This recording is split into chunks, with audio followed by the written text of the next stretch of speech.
नमस्कार दोस्तों।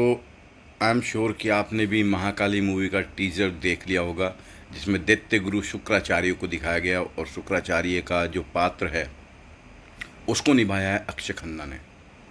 और जिस कन्विंसिंग पावर के साथ उन्होंने शुक्राचार्य के वो दो तीन डायलॉग बोले हैं, धर्म अधर्म और रक्त बीज विनाश कर दो समस्त मानव जाति का, वहीं से गूजबम्प आने शुरू हो जाते हैं।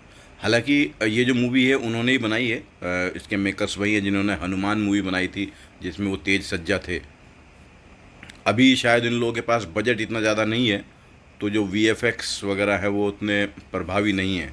लेकिन जो लास्ट सीन आता है जिसमें महाकाली बच्चे को गोद में लेके बैठी हैं, फिर वो ऐसे देखती हैं और पीछे से एक एक करके हाथ निकलते हैं, उनमें अस्त्र शस्त्र हैं, उनको देखकर ये फीलिंग आ जाती है कि भाई अब मूवी का इंतज़ार होना शुरू हो गया है। लेकिन आप देखिए, दो हीरो ऐसे हैं, अक्षय खन्ना है, सनी देओल है। अक्षय खन्ना औरंगजेब वाले रोल से और फिर रहमान डकैत वाले रोल से कितने प्रसिद्ध हुए।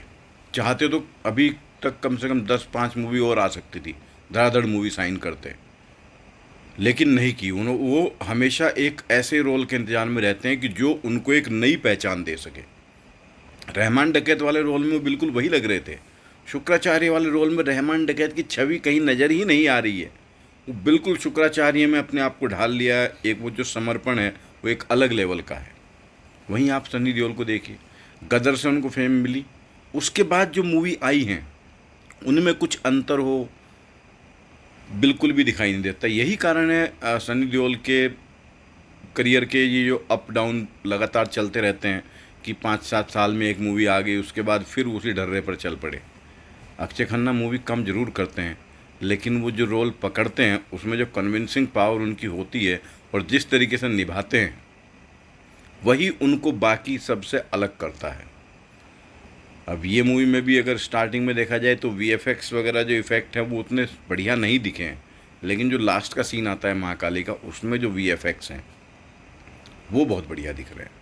और अक्षय खन्ना ने जो डायलॉग बोला है, शुरुआत से लेकर लास्ट तक अक्षय खन्ना का ही डायलॉग है उसमें। पहले समुद्र मंथन के बारे में है कि विष्णु जी ने सारा का सारा अमृत जो है वो देवताओं को दे दिया और इंद्र के शासन पर देवताओं का राज क्यों नहीं हुआ, जबकि दोनों ने बराबर मेहनत की थी। हालांकि समुद्र मंथन में असुरों की मेहनत थोड़ी ज़्यादा थी, क्योंकि वो वासुकी नाग के मुंह की तरफ थे, और जब घर्षण से वासुकी के शरीर में घाव पड़ रहे थे तो उनके मुंह से आग और विष निकल रहा था। वो देते झेल रहे थे, देवता पूंछ की तरफ थे। लेकिन बात ये होती है, भगवान ने हमें बार बार बताया कि जो धूर्त लोग होते हैं, धूर्त लोगों के साथ बहुत ज़्यादा भी आपको ईमानदारी या बहुत ज़्यादा अच्छाई बरतने की ज़रूरत नहीं है। धूर्त लोगों के साथ धूर्तता करनी पड़े तो करनी चाहिए।